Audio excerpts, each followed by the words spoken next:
네, 감사합니다. 새해가 밝았습니다. 새해를 시작하면서 우리 먼저 점검을 해볼 것이 있습니다. 나는 지금 잘 가고 있는가? 제가 여러 번 강조해 말씀드리지만 속도가 중요한 것이 아니라 방향이 중요하다 늘 말씀드리지 않습니까? 잘 가고 있는가? 그래서 지혜로운 사람은 수시로 자기가 가고 있는 방향을 한번 점검해 보는 사람입니다. 아무리 빨리 가도 잘못 가면 소용이 없습니다.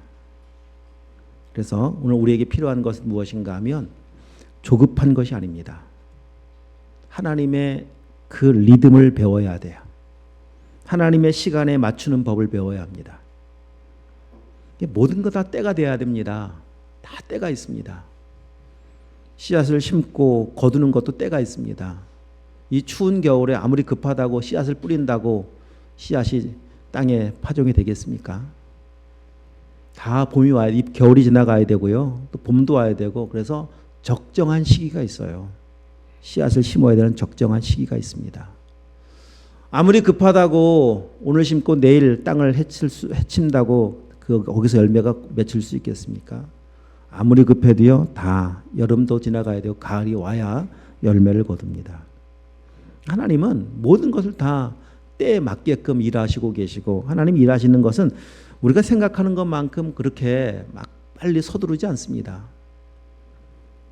그래서 오늘 우리에게 필요한 것은 그 여유, 하나님의 시간에 맞추는 여유, 하나님의 일하심 속에 내 삶을 맞추는 것, 내 시간에 내 시간표 속에 좀 하나님 맞춰달라고 하지 마시고 하나님의 시간표에 여러분을 맞추셔야 돼요. 우리를 맞추셔야 돼요. 좀 여유를 갖고 올 한 해를 시작하시길 축복합니다. 다들 현대인들은 바쁘잖아요. 바쁘다는 말이 입에 붙어 있어서 그 말과 함께 마음의 여유가 사라져 버렸습니다. 주일도 너무 바쁩니다. 지금 여유 있게 예배하고 여유 있게 좀 교제도 하고 그렇게 살면 얼마나 좋겠습니까? 그렇게 말씀을 따라서 주님의 그 리듬 안에서 한 걸음 한 걸음 걸어가시는 복된 새해가 되길 축복합니다. 자, 올해도 교회는 이제 매일 성경으로 말씀을 묵상하고 새벽 예배에 말씀을 나누고 더 나가서 매일 성경의 본문을 따라서 이 주일 예배 이 말씀도 함께 나누어지게 되고 그리고 더 나가서 이제 한 달에 한 번씩 만나게 되어지는 기관별 소그룹 모임에도 매일 성경의 본문을 따라서 이제 교제를 하게 될 겁니다. 매일 성경으로 묵상할 때 참 장점이 무엇인가 하면 매일 성경은 성경을 골고루 고르게 묵상을 할 수가 있는데 그 텀이 한번 완독하여 묵상할 수 있는 텀이 6년입니다. 창세기부터 계시록까지 성경의 말씀을 6년이 지나고 나면 한 번을 다 묵상으로 일독할 수가 있어요. 묵상만 안 빼놓고 6년만 묵상을 해도요. 성경 일독이 됩니다. 그 음식을 골고루 먹는 것이 참 필요한 것 같이 말씀도 골고루 묵상하고 골고루 먹는 것이 얼마나 필요하겠습니까? 그래서 하여튼 여러분 할 수 있으면 이제 가급적이면 매일 성경을 다 이제 구입하셔서 묵상하시고 그리고 묵상된 본문을 가지고 이제 주일날 또 다시 한번 반복하는 거예요. 이게 얼마나 중요한지 모릅니다. 다시 이제 잠시 뒤에 말씀을 통해서 알려드리겠지만은 또 보고 또 묵상하고 또 보는 것이 또 확인하는 것이 얼마나 우리의 신앙에 도움이 되는지 모릅니다.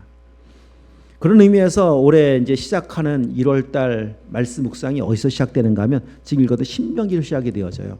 참 올해는 그런 의미로 보면 굉장히 타이밍이 너무 참 좋습니다. 신명기로 시작되고 있다라고 하는 것이. 신명기로 시작을 해서 또 1월달 신명기를 보면 2월달, 3월달은 마가복음이거든요. 사복음서 중에서 예수님이 말씀 중에 가장 먼저 이제 기록한 게 사복음서 중에 마가복음이에요. 마가복음으로 2월, 3월 예수님의 발자취를 한번 좀 되짚어보고 그 다음에 4월달에 오면 다시 신명기의 뒷부분이 또 이어지고 그 다음에 5월, 6월 전반기 마지막은 이제 사도행전으로 전반기가 이제 마감이 되어집니다. 한번 잘 따라와 보세요. 신명기 말씀은 우리 2년 전에 성경 전체 창세기부터 계시록까지 우리 일독의 순서에 맞춰서 말씀을 나눌 때 신명기 부분이 왔었을 때 그때 전체적인 뭐 개략적인 개론들 한번 좀 다뤄드렸거든요. 그때 다루었던 내용들 좀 잠시 또 요약을 해서 먼저 좀 말씀을 드리려고 합니다. 신명기는 언제 기록한 말씀인가 하면 이스라엘 백성들이 광야 끝날 무렵입니다. 거의 광야 40년의 끝날 무렵에 1장 5절에 보면 모압 평지에서 말씀하였다라고 기록하고 있습니다. 신명기라는 그 말의 의미는 그냥 거듭하여 반복하여 말씀하신다 이 말이거든요. 그때 신자는 신자가 아닙니다. 하나님 이런 신자가 아닙니다. 편다라고 하는 그 납신자를 쓰고 있는데 그 말은 하나님께서 주신 말씀을 되풀이해서 기록한 말씀, 신명기입니다. 그래서 신명기를 제2의 율법책, 제2의 율법서라고 부르기도 하죠. 그러니까 가나안 땅을 들어가기 전에 40년 광야 기간을 마치고 난 뒤에 모세가 3번에 걸쳐 이제 설교하는 내용인데 말씀으로 무장시키는 거예요. 왜 이게 필요하고 중요한 건가 하면 지난 40년의 실패는 어디서 출발된 것인가? 자, 거기 보시면 지금 1장 펴 계시죠? 21절 한번 읽어볼까요? 21절 너희 하나님 여호와께서 이 땅을 너희 앞에 두셨은즉 너희 조상의 하나님 여호와께서 너희에게 이르신 대로 올라가서 차지하라. 두려워하지 말라. 주저하지 말라. 자, 이게 40년 전 이야기입니다. 40년 전 이곳에 왔을 때 이제 올라가서 싸워라. 차지하면 된다. 라고 말씀하셨는데 이스라엘 백성들은 그때 40년 전이에요. 하나님 잠시만요. 우리가 갈 땅 미리 좀 보고 싶습니다. 미리 좀 보고 싶으니 잠깐 여기 머물러 두게 하시고 정탐꾼을 보내서 미리 정탐 좀 하고 오십시다. 이런 제안을 하게 되어지고 그걸 받아들였고 그 40일 동안 정탐꾼이 12명의 정탐을 하고 옵니다. 자, 제가 참 이 말씀드리면서 참 여러 번 말씀드렸어요. 올 초에도 이 말씀 나누면서도 말씀드렸었어요. 정탐을 하고 왔어요. 미리 보고 온 거예요. 그러니까 그 땅을 미리 보고 온 거 미리. 여러분 올해 어떤 일이 일어날지 미리 보고 싶어 하고 알고 싶어 하시죠. 그래서 연초가 되면 사람들이 어디를 많이 찾는가 하면 점집을 많이 찾습니다. 토정 비결 보고 운세 보고. 혹시 우리 교회 성도들 중에는 뭐 그런 분들 안 계시겠죠. 근데 점집을 찾는 분들 중에는 교회 다니는 분들도 그렇게 많이 온답니다. 권사님들도 그렇게 많이 오신답니다. 왜 점집을 갑니까? 보고 싶고 알고 싶은 거예요. 올해 어떠한 일이 일어날지. 근데 보십시오. 미리 본 것이 이스라엘 백성들에게 도움이 되던가요? 미리 본 것 때문에 멸망을 하잖아요. 미리 본 것 때문에. 그리고 와서는 10명의 정탐꾼이 얼마나 부정적인 보고를 합니까? 미리 가보니까 땅이 좋은 거는 인정하겠으나 그 땅은 우리가 갈 땅이 안 된다. 그 땅의 사람들은 기골이 장대하고 그 땅의 성벽은 무시무시하고 막 하늘까지 닿아 있고 성벽이 이런 표현을 하고 있거든요. 자, 그런데 여호수아 갈렙이 아니다. 하나님께서 우리에게 주셨다. 들어가면 된다. 그들은 우리의 밥이다. 자, 보십시오. 사람들이 누구의 말에 더 영향을 받아요? 부정적인 말이에요? 믿음의 말이에요? 그러니까 그렇다니까요. 그래서 부정적인 보고의 영향을 다 받아버렸어요. 아니 부정적인 설교만 하고 끝났다면 그럴 수 있다고 치지만은 그 말이 끝남과 동시에 믿음의 말이 선포되잖아요. 똑같이 선포되는 그 두 가지 내용의 메시지를 가지고 들었는데도 불구하고 부정적인 생각, 부정적인 그 말이 훨씬 더 강한 영향력을 미쳤습니다. 그러고 나니까 믿음의 말은 들어오질 않습니다. 네, 여러분 죄인은 부정적인 말이 훨씬 더 피부에 와닿아요.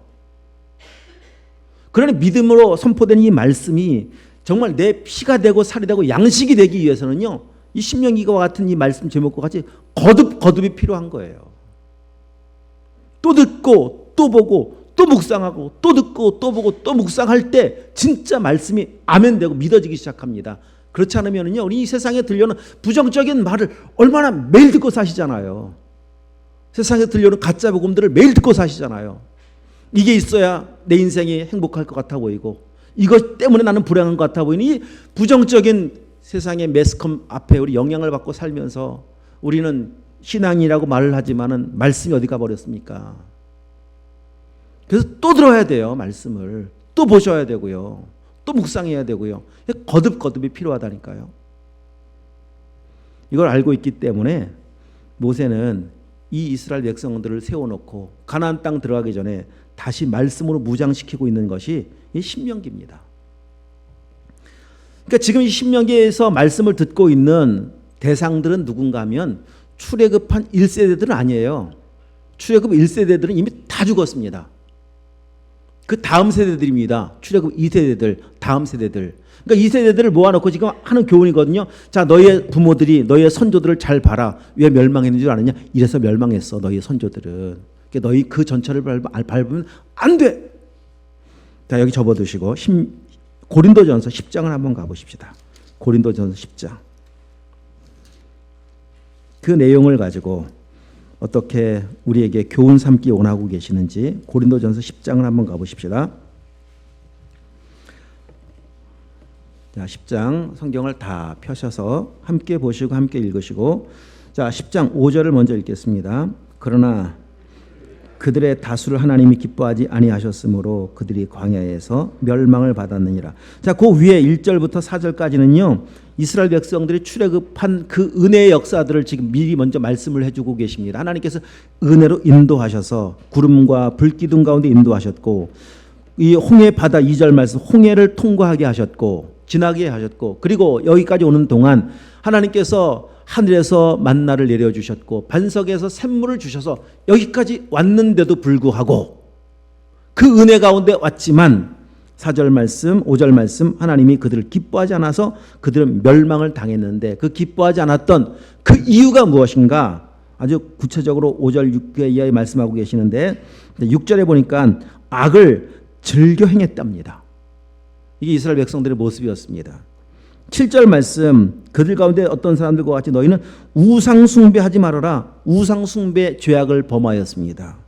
8절 말씀 어떤 사람들은 음행하다가 음행의 죄악을 범하였고, 9절 말씀 시험하다가 멸망을 당하였고, 10절 말씀 다 함께 그들 가운데 어떤 사람들이 원망하다가 멸망시키는 자에게 멸망당하였나니 너희는 그들과 같이 원망하지 말라.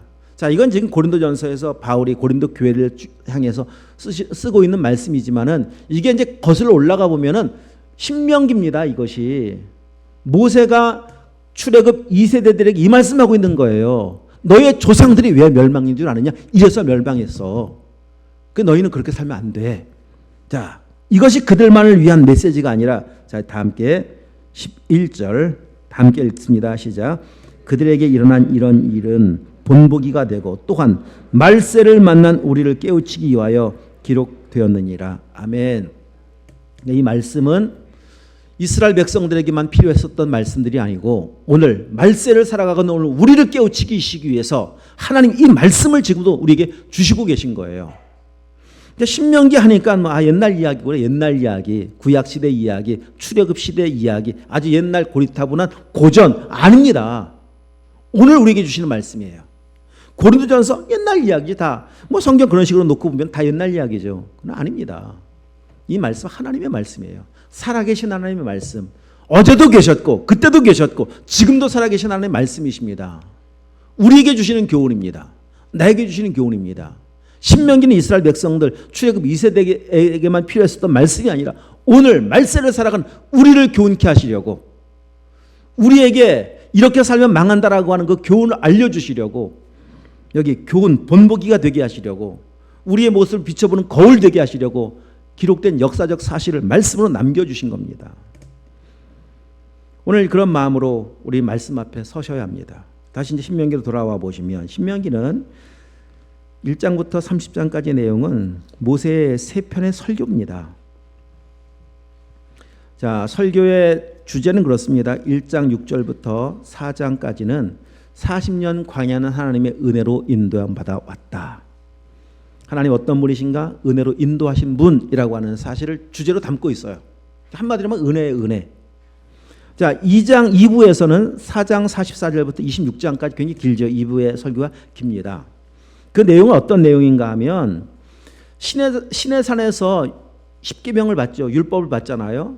시내산에서 받은 율법 십계명이 어떻게 우리의 삶에서 적용되어야 할 것인가에 대한 구체적인 적용점입니다.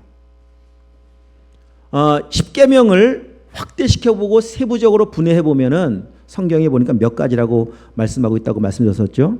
10계명은 지켜야 될 내용이 613가지라고 말씀드렸었죠. 613가지입니다. 613가지의 참 대부분이 신명기에 있어요. 물론 레위기에도 있고 다 골고루 있지만은 신명기에 22장에 걸쳐 있다니까요. 613가지 중에서 이것은 해야 된다라고 하는 것이 248가지고 이건 하면 안 돼라고 하는 것이 365가지입니다. 이제 그 내용이 신명기 이 두 번째 설교에 아주 자세하게 구체적으로 기록되어 있어요. 이게 두 번째 설교입니다. 자, 세 번째 설교는 27장부터 30장인데 그 내용이 무엇인가 하면 그러면 어떻게 하면 복을 받고 어떻게 하면 저주를 받는가 이제 그 내용입니다. 아주 대표적인 구절이 자 28장을 한번 펴보겠습니다. 28장 신명기 28장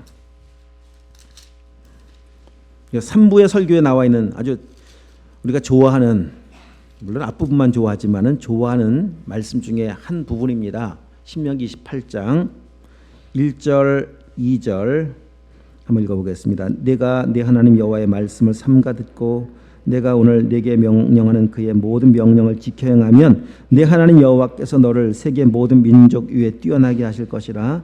내가 내 하나님 여호와의 말씀을 청종하면 이 모든 복이 내게 임하며 내게 이르게 될 것이다. 이렇게 시작하시면서 성읍에서도 복받고 들에서도 복받고 복 이렇게 이제 말씀하고 있는 내용 좋아하시잖아요. 근데 문제는 뭐냐 하면 지키면 복을 주시겠대. 지키면 이걸 염두에 두셔야 합니다. 또 하나 문제가 생겼습니다.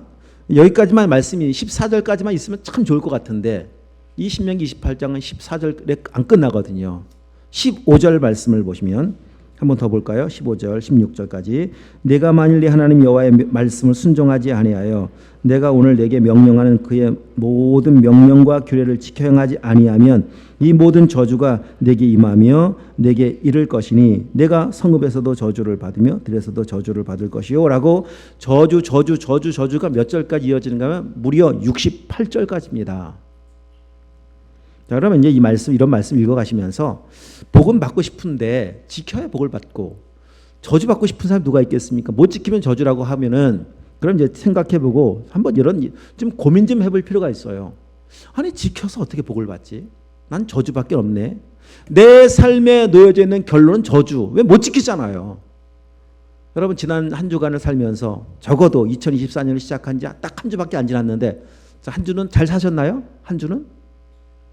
지난해와 다르게 사셨나요? 뭐 다른 게 뭐가 있습니까? 날짜만 다른 게 다른 거지 삶에 다른 게 있습니까? 별 다른 게 없어요.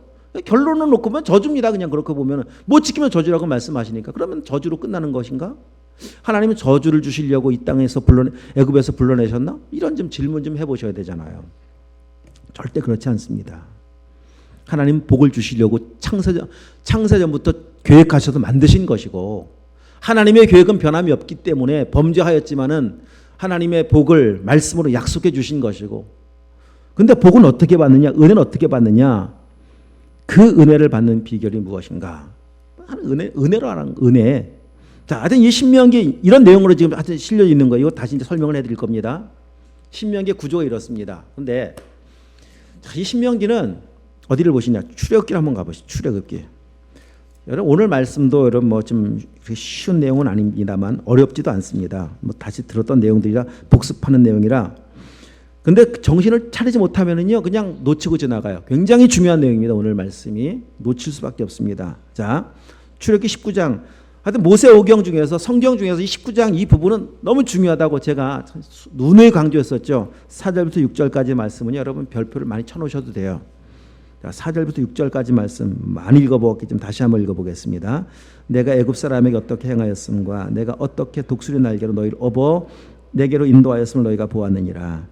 세계가 다 내게 속하였나니 너희가 내 말을 잘 듣고 내 언약을 지키면 너희는 모든 민족 중에서 내 소유가 되겠고 너희가 내게 대하여 제사장 나라가 되며 거룩한 백성이 되리라. 너는 이 말을 이스라엘 자손에게 전할지니라. 출애굽한 목적이 창조한 목적이 이 말씀 속에 아직 고스란히 농축되어 담겨 있습니다. 4절 말씀을 한마디로 하면 은혜라고 말씀드렸죠. 은혜. 너희가 여기까지 어떻게 왔느냐? 독수리가 날개로 업어 새끼를 인도한 것 같이 내가 너희를 업고 왔다. 너희가 한 것이 아니다. 은혜입니다. 한마디로 말하는 은혜. 자, 그러니까 요 4절부터 6절 이 말씀이 다시 설명합니다. 이 말씀이 확대시켜 현미경으로 아주 자세하게 펼쳐놓은 것이 신명기예요. 하나님의 은혜, 구원 계획, 복 주시기로 계획하셨던 하나님의 은혜, 그리고 어떻게 복을 받을 수 있는지, 복 받은 사람들 어떻게 사는지에 대한 자세한 내용이 신명기거든요. 그러니까 지금 말씀드렸던 은혜에 대한 내용의 첫 메시지, 그러니까 모세가 설교했던 1장 7절부터 4장 44절까지의 첫 메시지 주제가 은혜라고 말씀드렸잖아요. 은혜. 자, 여기는 출애굽기에서는 독수리 날개로 업어왔다 이렇게 표현하고 있는데 신명기에서는 오늘 읽었던 말씀 중에 나와 있었어요. 안고 왔다. 안고. 이렇게 표현하고 있어요. 이스라엘 백성들만 여기까지 온 것이 은혜가 아니라 우리 모두도 마찬가지입니다. 은혜로 왔습니다. 하나님께서 업고 오셨고 안고 오신 거예요. 자, 두 번째 메시지는 무엇인가 하면 아까 말씀드렸습니다. 십계명을 풀어서 무엇을 어떻게 지켜야 되는지에 대한 지켜야 될 내용에 대한 구체적인 아주 세부 세행 규칙과 같은 내용이 신명기 두 번째 설교라고 말씀드렸습니다. 자, 오늘 5절 지금 출애굽기 보면은 5절에 보면 세계가 다 내게 속하였느니 지켜야 될 내용입니다. 너희가 내 말을 잘 듣고 내 언약을 지키면 너희가 내 소유가 되겠고 복을 받겠고, 이게 복입니다. 소유가 되겠고 제사장 나라가 되며 거룩한 백성이 되리라고 하는 복인데 지키면 복을 받는다. 자, 지켜야 될 내용이 바로 신명기의 두 번째 파트의 설교라고 말씀드렸잖아요. 세 번째 파트는 무엇인가 하면 여기 나와 있는 것 같이, 그러면 지켜야 될 내용인데 내 말을 잘 듣고 지키면, 조건절과 같이 지키면, 두 번째는 지켜야 될 내용이라면 세 번째 파트에서는 지키면 이 복이 실제가 된다. 이런 내용으로 말씀하고 있습니다. 그러면은 뭐 구조적으로 볼 때는 큰 문제 거기 똑같은데 맥락은 똑같잖아요. 근데 다시 질문을 던져보라니까요. 어떻게 지켜서 이 복을 받을 수가 있지? 이 질문 앞에 서면 어떤 결론이 옵니까? 못 지킨다는 거잖아요. 지킬 수 없다. 그러니까 지켜야 될 내용을 지금 한번 살펴보면은요, 그 앞에 서면 그런 결론 앞에 도달하는 거예요. 못 지키는구나. 지킬 수 없지. 그래서 이스라엘 백성들에게 지킬 수 없다는 사실을 알려주려고 율법을 주신 거예요. 그게 20장부터 출애굽기에서는 23장까지고, 그 내용이 신명기에서는 4장부터 26장까지고, 그래서 그 말씀 앞에 서서 하나님 앞에서 이제 무엇을 발견해야 되는가 하면, 내가 누구냐? 나는 왜 못 지키지? 못 지키는 그 한계를 빨리 인정하라는 거예요. 그러니까 못 지키면, 율법이 주신 목적이 로마서 나와 있는 것 같이 율법은 지키라고 주신 것이 아니라 죄를 깨닫게 하려고 주신 것이다. 거기서 끝나지 않고 율법은 너희를 그리스도께로 인도하려고 주신 것이다. 여기까지 가셔야죠. 맞다니까요. 그러니까 우리는 기준이 없으면 몰라요. 내가 어떤 존재인지 모릅니다. 내가 할 수 없다라고 하는 기준을 제시해 줌으로, 맞아, 나는 죄인이지, 나 할 수 없는 존재지. 그럼 거기에서 어디로? 예수를 만나라고 하는 거예요. 지금 이 말씀이 그런 의도를 담고 있는 거예요. 신명기는 더 길잖아요. 더 기니까 말씀을 대할 때마다 맞습니다. 저는 할 수 없습니다. 맞습니다. 그래서는 오늘도 주님이 필요합니다. 주님이 필요합니다. 이 사실 알려주시려고. 그래서 주님을 만난 사람들, 예수님을 만난 사람들, 그 만난 사람들을 향해서 뭐라고 말씀하신 신명기에서는, 출애굽기에서는 그런 사람을 소유라고 말해요. 소유. 주인이 바뀐 사람이라는 겁니다. 예배, 거룩한 내 소유가 되겠고 제사장 나라가 되며, 그 말은 뭐예요? 예배자. 삶의 목적이 바뀐 사람이에요. 이게 창조 목적이거든요. 예배를 위해 만들지 않았습니까? 거룩한 백성이 되게 하시리라. 어떻게 살아야 될 것인가? 삶을 살아간 태도가 바뀐 사람이에요. 거룩한 사람, 하나님의 뜻대로 살아가는 사람, 그런 사람을 하나님의 복 받은 사람, 여러분 그 복을 어떻게 받는다고요? 은혜로 받는 거예요. 그러니까 구약 시대나 오늘 신약 시대를 살고 있는 우리들이나 모든 시대를 초월하여 구원은 다 은혜로 받습니다. 구약은 율법을 지켜서 구원받는 거 아니고, 오늘은 예수님 오셨으니까 믿음으로 은혜를 받는 거 아니고요. 그 시대도 예수님을 통해서 구원받아요. 구약 시대에도. 오늘 우리도 당연히 마찬가지고요. 구약시대 믿음은 오실 예수님이죠. 오실 예수님. 이미 창세전부터 그리스도를 준비해 놓으신 하나님은 범죄하자마자 에덴 동산에서 여자의 후손으로 오실 그리스도 말씀해 주셨잖아요. 맞습니다. 나를 위해서 오실 예수님, 그 믿음으로 구약시대 믿음의 선조들은 다 구원받았습니다. 그러니까 지금 이 출애굽의 여정을 지나가고 있는 이 사람들에게도 하나님은 지금 말씀하시는 거예요. 너희는 너희 스스로 구원 못 받는다니까. 너희는 내가 필요하고 그리스도가 필요하고 은혜가 필요한 존재라고 하는 사실을 이제 알려주시는 거예요. 그러니까 이스라엘 백성들이 지금 여기까지 오면서 하나님 앞에 믿음으로 나름, 믿음도 없지만 믿음을 있다고 스스로 생각해왔던 것은 무엇인가 하면 출애굽을 했거든요. 이것이 자기 힘처럼 생각했습니다. 처음에는 이제 은혜를 알고 있었던 것은 정말 잠깐이에요. 언제냐? 그냥 출애굽하자마자 한번 찬송 부르고 나서는 찬송이 없어요. 여기까지 살아오는 동안 이스라엘 백성들의 문제는, 근본적인 문제는 무엇인가 하면 환경은 바뀌었는데, 애굽이라는 환경에서 떠나긴 떠났는데 존재는 안 바뀌었어요. 그래서 자, 오늘 이제 본문으로 와서 보시면 신명기 30장을 한번 가볼까요? 신명기 30장 말씀. 신명기 30장에 가서 보시면 신명기에서는 참 이 파트가 굉장히 중요합니다. 이 30장 이 파트가. 자, 어디를 먼저 보시는가 하면 11절 한번 읽겠습니다. 내가 오늘 내게 명령한 이 명령은 내게 어려운 것도 아니요 먼 것도 아니라. 12절 하늘에 있는 것이 아니니 내가 이르기를 누가 우리를 위하여 하늘에 올라가 그의 명령을 우리에게로 가지고 와서 우리에게 들려 행하게 하려 할 것이 아니요. 13절 이것이 바다 밖에 있는 것이 아니니 내가 이르기를 누가 우리를 위하여 바다를 건너가서 그의 명령을 우리에게로 가지고 와서 우리에게 들려 행하게 하려 할 것도 아니라. 14절 오직 그 말씀이 내게 매우 가까워 내 입에 있으며 내 마음에 있은즉 내가 행할 수 있으리라. 아멘. 아멘. 마음에만 있으면 행할 수 있어요. 자, 아까 출애굽기의 말씀에서는 내 말을 지키면, 그러니까 성경을 참 어려운 부분이기도 하겠지만 잘 들으셔야 됩니다. 거기에 말이라고 나와 있어요. 말씀을 지키면이라고 하지 않고 말을 지키면이라고 나와 있어요. 그 말씀과 말의 차이, 말씀은 로고스라고 말을 하고 말은 레마라고 말을 합니다. 로고스인 말씀은 그냥 진리 자체예요. 여러분, 진리 자체는 우리가 못 지켜요. 어떻게 지킬 수가 있냐? 레마가 되면 지켜요. 그 말은 무슨 말인가 하면 우리 안에 그리스도가 들어오면, 성령이 들어오시면 성령께서 말씀하신 그분 우리 안에 계신 거잖아요. 그럼 지킬 수 있는 거예요. 그렇게 성령을 통해서 말씀이 깨달아지면, 성령을 통해서 주신 말씀이 깨달아지고 믿어지면 그 믿어진 말씀을 레마라고 말을 합니다. 그러면 지킬 수 있습니다. 어떤 사람에게 레마가 됩니까? 일단 먼저 첫 번째 그 위로 올라가 보세요. 그 정말 중요한 말씀이에요. 신명기에서 제가 이 부분을 묵상하면서 가장 중요한 것 같아 보이는 말씀이었습니다. 6절.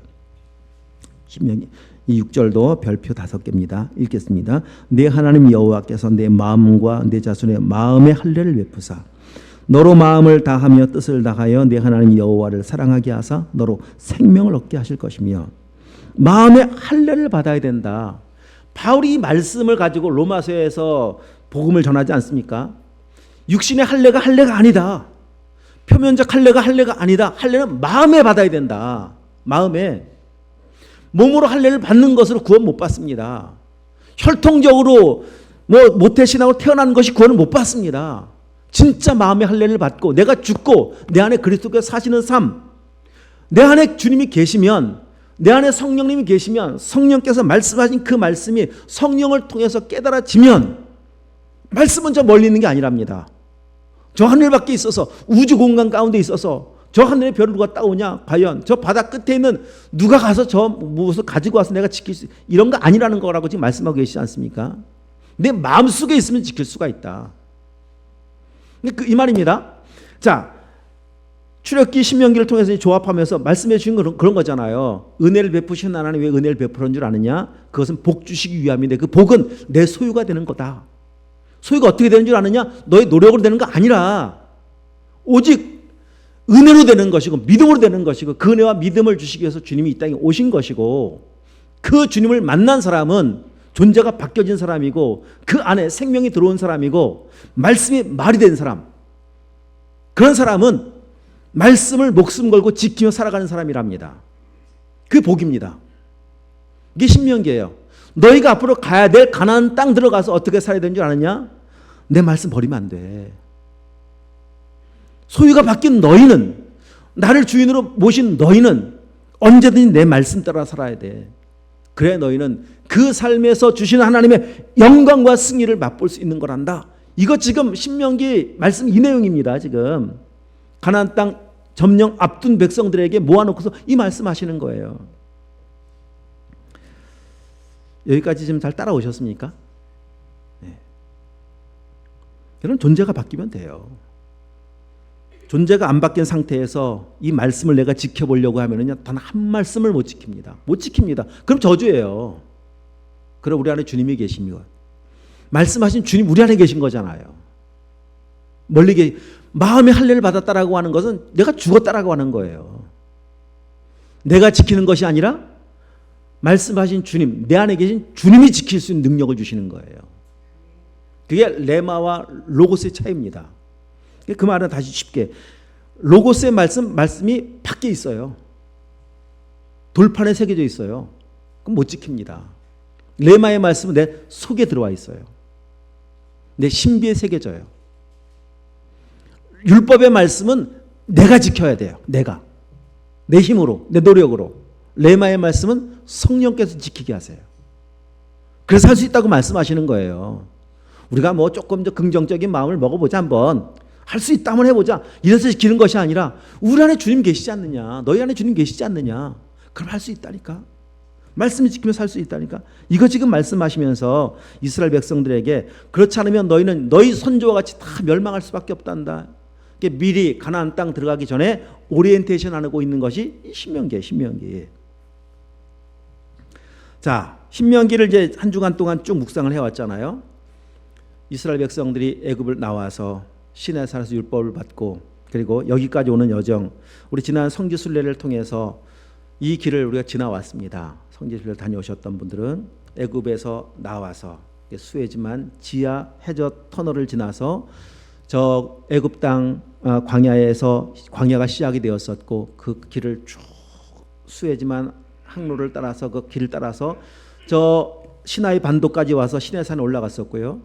시내산 올라가서 다시 아카바만을 따라서 저 이스라엘 땅에 올라갔습니다. 에일랏 항구까지 올라갔습니다.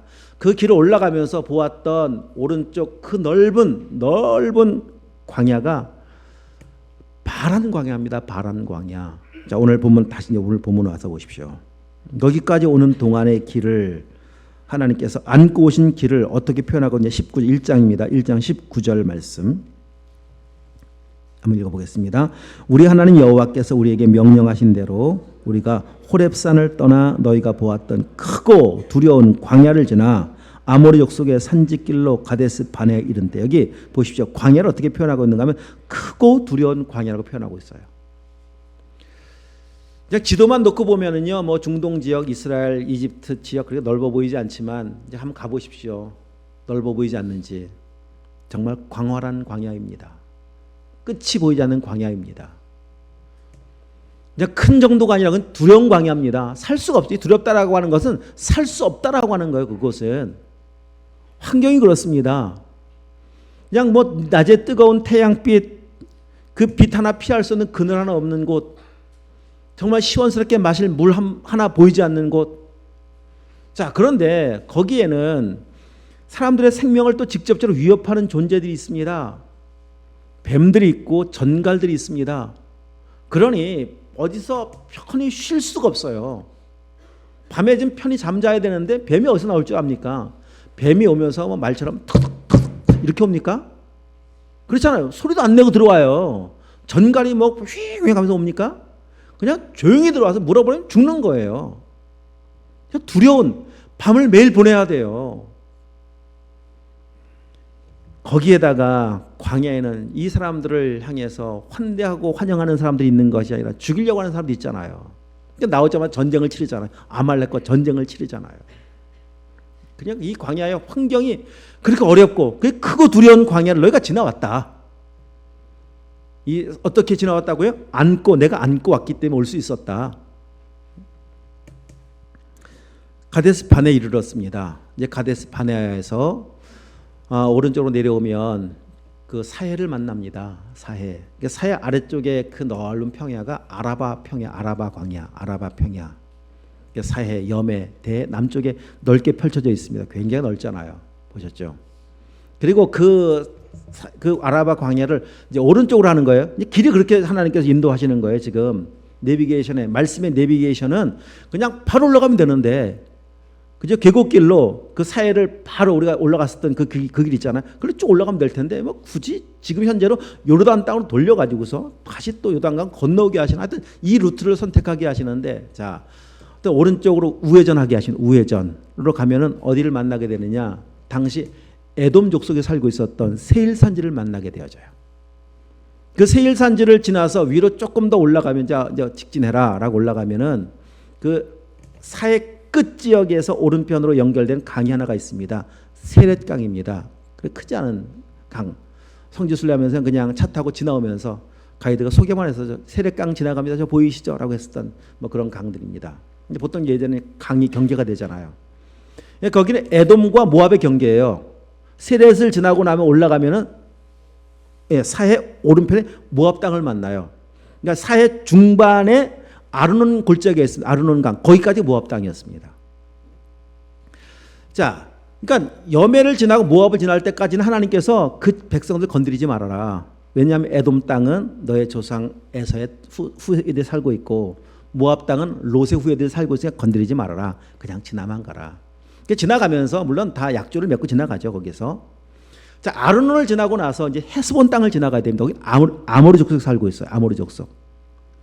아모리 족속에 살고 있는 헤스본 땅을 지나갈 때 미리 사람을 보내서, 전령을 보내서 이렇게 제안을 합니다. 우리가 그냥 큰 길로만 지나만 가겠다. 그 큰 길이 왕의 대로입니다. 이스라엘 백성도 인도하셨던 길이 왕의 대로거든요. 자, 지나만 갈 테니까 길만 내다오. 지나가면서 필요한 물, 양식 다 사 먹을 테니까. 근데 헤스본 왕이 거절을 합니다. 그래서 싸우겠다고 달려듭니다. 그래서 전쟁을 하는 거예요. 헤스본은 전쟁을 해서 점령을 합니다. 헤스본을 지나고 나니까 바산을 만나게 되어지죠. 그 위에가 이제 야복강이 있어요. 그 사해 중반 지역에서 오른쪽으로 났던 그 아르논 강, 아르논 골짜기를 지나가서 쭉 올라가 보면은요, 홍해 중반쯤에, 그러니까 사해와 갈릴리 중반쯤에 요 야복강이 있습니다. 야복강. 야복강을 지나면서 이제 그 바산과 또 전쟁을 치러야 됩니다. 전쟁을 치러서 점령을 하게 되죠. 어디까지인가 하면 헬몬산까지. 그게 지금 요르단 땅이에요. 요단강 사해 다 동편 쪽 이야기입니다. 그리고 오늘 3장 묵상에 썼던 내용에 보면은 그 땅을 분배를 합니다. 그 제일 처음에 헤스본 땅은 루벤 지파에게 주고, 그리고 위에 땅은 갓 지파에게 주고, 그리고 가장 넓은 바산이 점령하고 있었던 땅은 므낫세 반 지파에게 줍니다. 그래서 요단 동편의 점령이 끝나고 난 뒤에 이제 그들을 데리고 이제 요단을 건너가게 되어지고 본격적으로 여리고성을 점령하게 되어지는 내용이 나오는데, 자, 오늘 여기까지 인도하셨던 것이 지난 한 주간 동안 묵상했던 내용이에요. 여기까지 온 것이.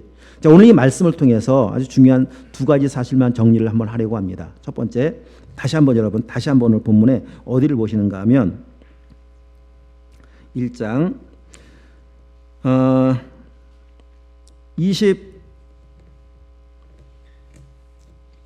31절 다시 한번 보십시오. 하나님의 은혜를 한번 다시 한번.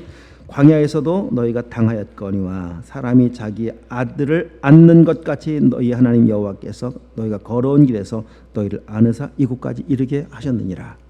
안고 오셨다. 자, 이 안고 오셨다라고 하는 것은 이제 단순한 하나님의 보호가 아닙니다. 뭐 이런저런 위험한 환경과 상황으로부터의 보호, 어려우니까 하나님께서 업고 안고 오셨구나, 그 정도에서 끝나는 안고 오심이 아니라 이거는 생명 자체를, 그 멸망할 수밖에 없었던 이 백성들의 생명 자체를 지켜주셨다라는 의미가 이 안고 오셨다라고 하는 거거든요. 자, 신약으로 가서 보시면 뭐 시간이 없어서 다 찾을 수 없습니다만 누가복음 15장 잘 아는 말씀입니다. 탕자가 집에 돌아올 때 돌아오는 탕자를 보고 아버지는 달려가서 목을 안고 안습니다. 오랜만에 돌아오는 아들이니까 당연히 아빠가 반가운 마음으로 버선발 그냥 나가서 안는 거 당연한 것이겠지만 여러분 반가워서만 안는 게 아니에요. 이 말씀의 정말 중요한 의미는 왜냐하면 신명기 21장 나와 있거든요. 신명기 21장에 보면은요, 부모의 말을 거역하고 불순종하고 패역한 아들은 돌에 쳐 죽여라. 이게 부모를 공경하라고 하는 5번째 계명에 대한 확대 해석이고 지켜야 될 세행 규칙입니다. 그러면 탕자는 유명한 탕자잖아요. 동네에서 어떤 짓을 향한 다 알고 있잖아. 동네 사람들은. 그 패역한 아들이거든요. 그 패역한 아들이 이제 나중에 돌아오게 돼요. 지금 돌아오게 될 때 아버지가 아닌 동네 사람들이 먼저 발견을 합니다. 그럼 어떻게 할까요? 패역한 놈이 들어왔네. 여기 돌 던져 죽여버려. 말씀이잖아요. 그것이 말씀 순종해야죠. 그러니까 거지가 되어 들어온 탕자 그냥 돌 던지는 거 막 동네 사람들 막 재밌거리로도 막 돌 던지지 않겠습니까? 죽여버리자. 이럴 수 있는 거 아버지가 왜 몰라요?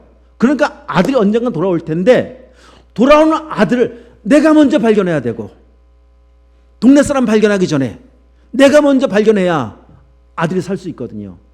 그러니까 아버지는요 하루하루를 편히 잠잘 수가 없습니다. 언제 올지 모르잖아요. 아들을 기다려야 돼요. 기다리고 있다가 아들이 오면 그냥 달려가서 내가 먼저 안아줘야 돼요. 돌이 날라오면 누가 맞는 거예요? 아버지가 맞겠다는 거예요. 그게 아는 겁니다. 신명기 21장 말씀을 여기는 시간이 없어서 이건 봐야 될 것 같습니다. 자, 신명기 21장 한번 가보세요. 18절 말씀에 보면 지금 설명했던 이 내용이 나와 있어. 사람에게 완악하고 패역한 아들이 있어. 그 아버지 말이나 그 어머니의 말을 순종하지 아니하고 부모가 징계해도 순종하지 아니하면 자 21절 말씀에 보면 그 성읍의 모든 사람들은 그를 돌로 쳐 죽여라라고 말씀하고 있죠. 22절 3절 보십시오.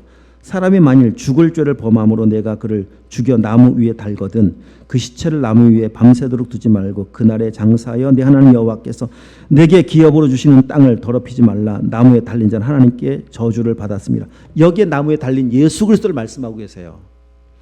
죽어 마땅한 존재는 이 패역한 아들인데 이 패역한 아들을 안으신 예수님은 대신 나무 위에 달리는 저주를 받으시는 겁니다. 패역한 아들이 죽어 마땅한데 돌은 누가 맞는다고요? 아버지가 맞는 거예요. 이게 안고 온 거예요. 하나님이 안고 오지 않고 어떻게 우리 구원을 받아요? 어떻게 하나님의 자녀가 돼요? 하나님이 안으시면 얼마나 놀라운 하나님의 은혜입니까? 너희가 어떻게 왔는 줄 아느냐? 은혜로 왔어. 오늘 본문의 제목이 그렇거든요. 말씀보다 세상이 더 커 보일 때. 여러분 그때 기억할 거 있습니다. 은혜 기억하십시오. 나를 안으시도록 사랑하신 하나님의 은혜를 기억하시면 돼요.